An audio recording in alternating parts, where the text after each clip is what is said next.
Today I'm going to show you how I wash my jars and check for a failed seal and what I do about that. Well, hi guys, welcome back to Linda's Pantry, and today I am bringing you a post-canning chat of sorts. Did all the jars seal, or do I have a fail? Or do I have 2 or 3 fails? What happens after you've canned, you've let it sit on your counter overnight, and then you wake up in the morning and a jar is not sealed? Or, even worse, you don't get to the jars right away and you find that out. What do you do? Well, I can tell you, this is what I do. Because I had that happen years and years and years and years ago, and I was like, oh, I can't use that now. And it was over 24 hours because I just couldn't get to them. And I thought all the jars had sealed, and I took the rings off of all of them, and then I went, oh, that one's not sealed, and it was meat. So I had to throw that whole jar away. And I believe, if I remember correctly, it was a quart of meat.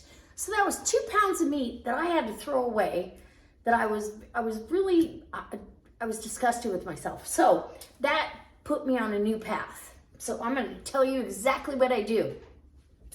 I literally, I get all my cannings done, generally speaking, usually at a pretty decent hour during the day, 5:30, 6 o'clock. If it goes past that, it's a once in a while thing. And if that happens, then because I typically wake up in the middle of the night, I will come out in the middle of the night and check the seals. But typically I am done by to late afternoon or early evening, and I wait until it's bedtime. The jars have cooled down, you know, they're no longer hot or to touch, and I go ahead and take those rings off and check my seals. So this is I'm talking to you now about the chicken thighs, the raw packed chicken thighs that I did with broth and herbs, and the herbs are in there. And I had 1 jar more than anybody. No, I guess 2.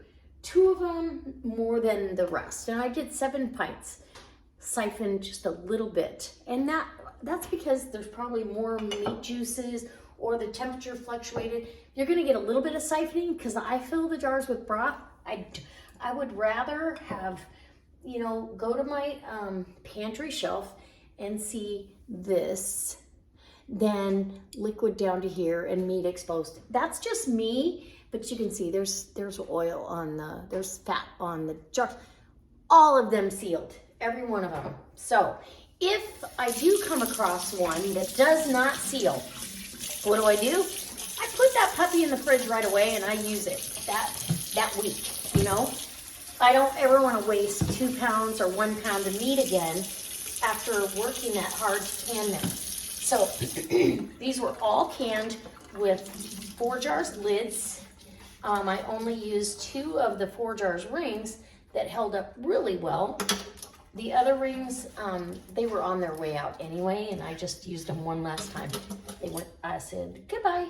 So this is how I do it.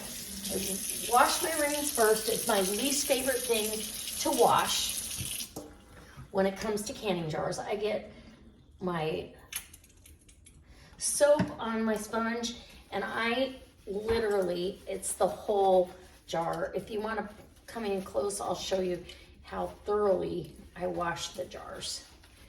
And I'm always so in awe of how much just a little bit of hot soapy water will do for the look of your jar before and after. It's amazing and so satisfying to get these jars washed and labeled and on the pantry shelf. So nobody wants to pick up a greasy jar, and you don't want that fat to go rancid on the outside of your jar either. I only put probably a tablespoon of vinegar in my canner to keep the jars from getting cloudy. But even if I didn't put anything in there, look at that. Let me just show you. Just so you can see, just right off the bat. Look at, that's a beautiful jar with all the herbs in there. I'm just gonna put herbed thighs in there. I don't typically can any other kind of thigh. So that can go right over there on the drying cloth, and yes. And this is ugly chicken for the win. But I have 7 more pints of chicken thighs on the shelf, which makes me really, really happy. So then after I get the jars all washed, and I let them dry on their own, pretty much, I'll even let them sit for another day out on the counter, because I like to look at what I've done, and it also gives me another opportunity to double check all those seals. I pick it up by the lid, you know, I make sure that it's gonna hold that seal.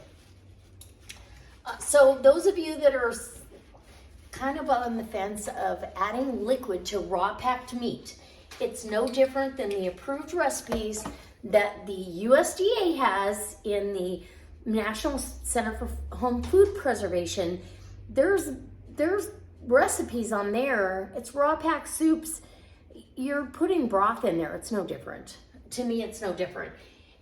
Yes, that's going to produce some broth on its own, but to me, it's fine. If I have a little siphoning, I'm not scared. I've never had a problem with it, to be really honest. So they've never not sealed because of that. Let's just put it that way. And I've never had a problem with them holding the seal either. So, and I like the fact that I have some beautiful yellow fat in there at the top, because if I want to make thicken that for a pot pie or something that needs a little thickener, I already have the fat. So in a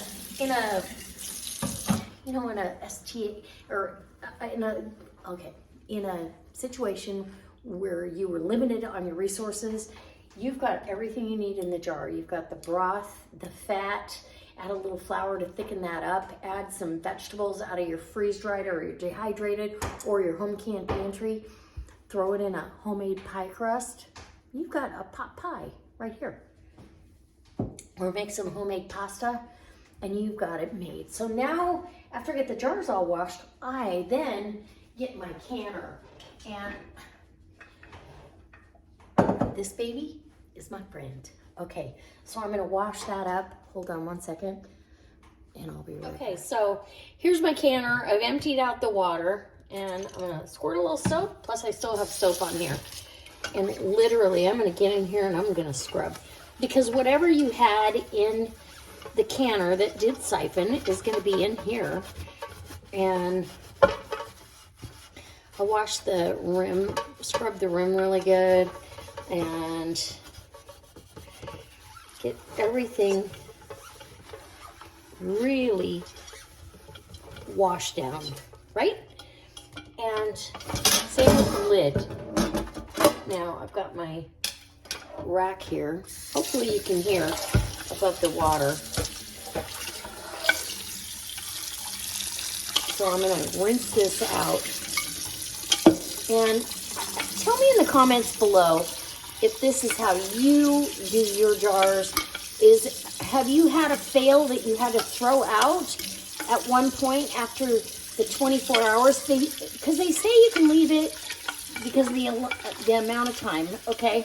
I'm just not comfortable, even though I know it's safe to leave it up to 24 hours out on the counter after canning.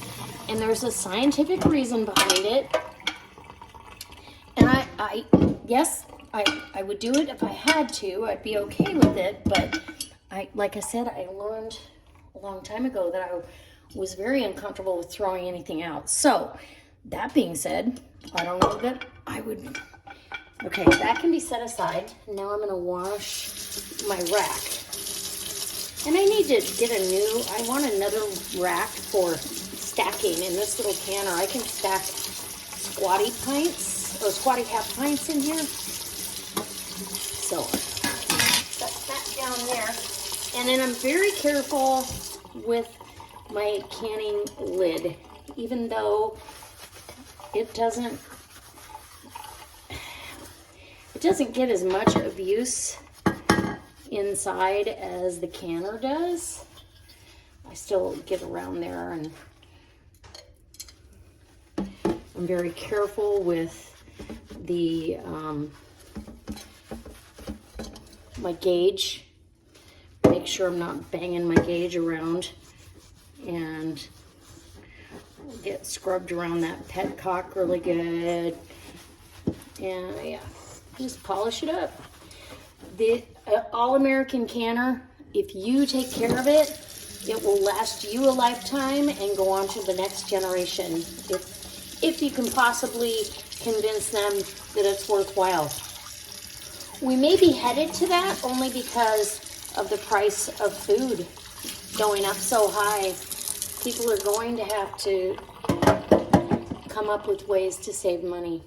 So that being said, here, let me get back over here. And, oh, yeah. All right. You are connected to my towel. Sorry. I am super excited that you joined me for this. If you have any comments or things that you do different, leave it in the comment section below. Give me a thumbs up if you like this sort of content, and if you aren't subscribed, I hope that you'll subscribe. I've got a great video coming up later this week for Make It March, and I'm going to be using home canned stuff. I'm going to make the most delicious meal for you, and you're going to be excited because it's using like 4 or 5 jars of home canned food to make a delicious dinner. And yeah, my mouth's watering thinking about it. But I also want to tell you that I so appreciate each and every one of you. And if I could get a thumbs up out of you in a comment, that would be awesome. Let me know what you're planning for your next canning adventure. And do you can all year round, or do you just can in the summertime? Let us know in the comments, because the community would love to hear from you. All right, guys, I can't wait to see you next time. And no, we did not have a fail. We had success again, thanks to 4 jars, lids, and an awesome All-American canner. And I got to stand on the, that 4 jars fatigue mat, anti-fatigue mat. That thing is amazing. I stood on that mat yesterday for probably 7 hours straight, prepping stuff for videos, meals, my lunches, everything. I was standing there for hours, and my feet never hurt. My legs never bothered me. It's an awesome mat. So go down in the description box. I've got my 4 jars link. If you put Linda's Pantry in there, you will get 10% off your complete order. And if it's $60 more, I believe you still get free shipping. And the lids are amazing. I'm not sure I understand. Oh, Siri doesn't understand. Look at that. 4 jars for the win. All right, guys. We'll see you next time. Bye. Oh my gosh, thank you so much for watching. I can't wait to see you next time.